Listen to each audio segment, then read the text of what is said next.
It's Friday, the 15th of April. Good morning, Europe. A very warm welcome to the programme. Let's begin by looking at our top stories. The flagship of Russia's Black Sea fleet, the Moskva, has sunk according to Russia's defense ministry, but it's still unclear who or what caused the damage leading to its destruction. Ukraine starts the cleanup around Kiev and collects evidence for investigations into alleged war crimes with the help of international units. And Moscow starts to feel the pinch of the West moving away from Russian energy. But Putin insists that Europe cannot do without Russian gas.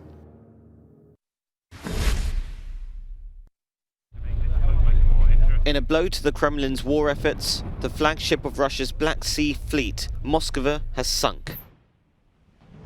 Earlier, Russia's defense ministry insisted that the ship was still afloat after an unexplained fire caused the explosion of ammunition on board. As it was being towed away, stormy seas eventually caused the missile cruiser to sink. However, Ukraine has said that it struck the flagship with a missile, which it claims led to the blaze breaking out on board.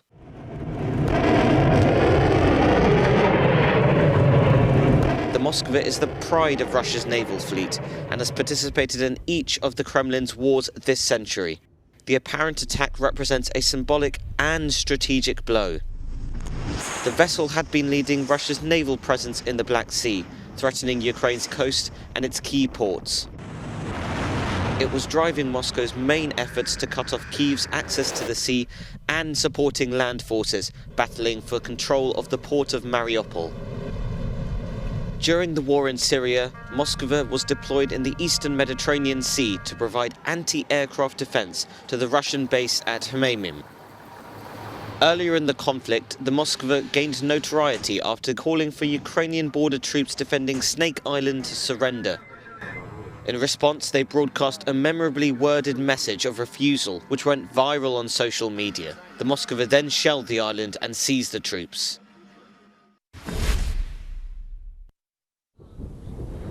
The historical center of the besieged Ukrainian city of Mariupol has been almost fully destroyed amid continued fierce fighting.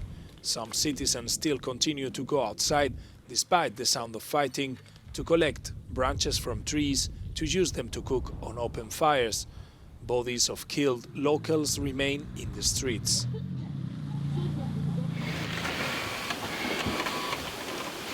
In Popasna, the Ukrainian army and a few civilians resist and stay put, despite the incessant Russian bombardment on this small village in eastern Ukraine.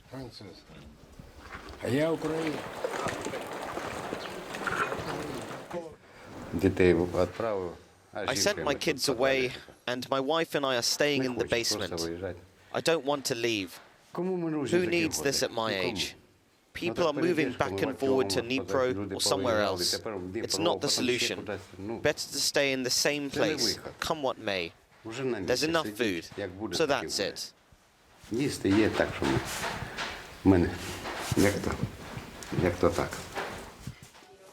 Others have decided to flee to Ukrainian-controlled cities such as Dnipro. Many children are in hospital, including many orphaned by the Russian attacks. In recently liberated cities such as Chernihiv, the cleanup continues.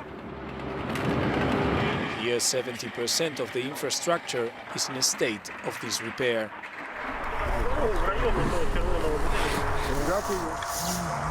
In these cities, the Ukrainian army is also in the process of clearing land following the Russian withdrawal.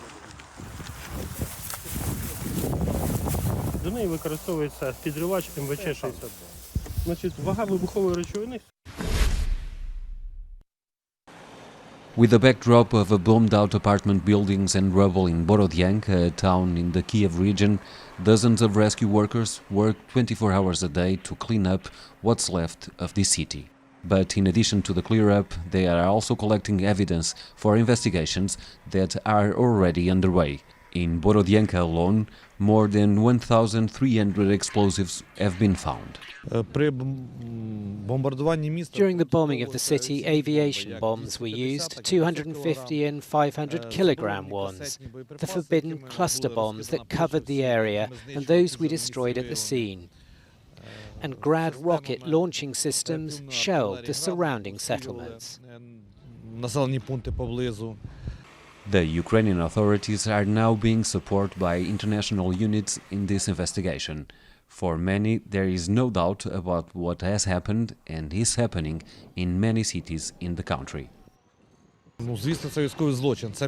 course it's a war crime. There are civilians' houses where civilians lived, and at the time of the shelling no armed forces units were here. No armed forces were here. They shelled a peaceful city, including the forbidden cluster bombs that were dropped directly on this square, on the city centre.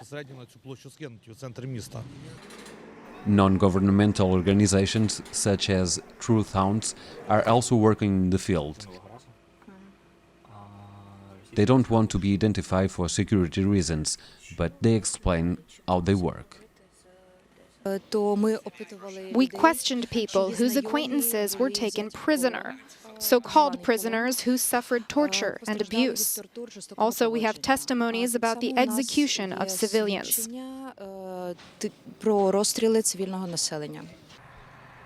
The evidence collected, considered confidential, is then catalogued and sent to national and international authorities. The evidence in the form of testimonies are handed to the Prosecutor General Office of Ukraine and are then handed to the international investigation institutions from the previous period. From 2014 and up to the invasion, we collaborated with the International Criminal Court. In the days following the invasion, the ICC opened an investigation after 39 countries supported Ukraine's request for one. Sérgio Ferreira de Almeida in Kiev, Ukraine, for Euronews.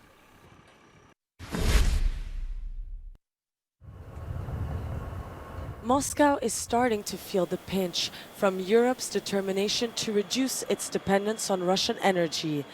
The EU is even debating a gas and oil embargo, which would be a blow to many countries in the region that rely heavily on Russia's hydrocarbons for everyday life. President Vladimir Putin is confident Europe cannot replace Russian gas without a negative impact on Europe's economy. Our so-called partners from unfriendly countries recognize that they cannot do without Russian energy resources. Natural gas, for example. Its replacement for Europe at the moment simply doesn't exist. But in spite of those self-evident truths, European countries endlessly talk about stopping Russian deliveries and are thus additionally destabilizing the market and single-handedly jacking up prices, in the first case for their citizens. Energy exports are a major feature of Russia's economy, and Putin is aware the country's energy giants might need to look elsewhere for new customers. It's necessary to diversify our exports. We will proceed knowing that in the foreseeable future, the deliveries of energy resources westward will diminish. Hence, we need to reinforce the trend of recent years, a step-by-step refocusing of our exports towards the fast-growing markets in the east and south. His warning comes just weeks before buyers of Russian gas need to start paying for April deliveries. Russia has demanded payment in rubles. The EU has turned down the request as this would be in breach of sanctions due to the Ukraine war.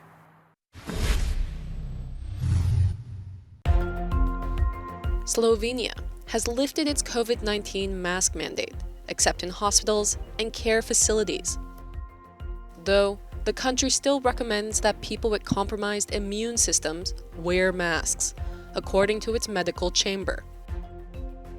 New cases are decreasing in the country compared to its peak in February. Hundreds of demonstrators chanted "Everyone hates the police" as they clashed with officers in the streets around Sorbonne University in Paris. The campus is occupied by students, protesting against the second round of the country's presidential election, which sees centrist Emmanuel Macron and far-right Marine Le Pen facing off.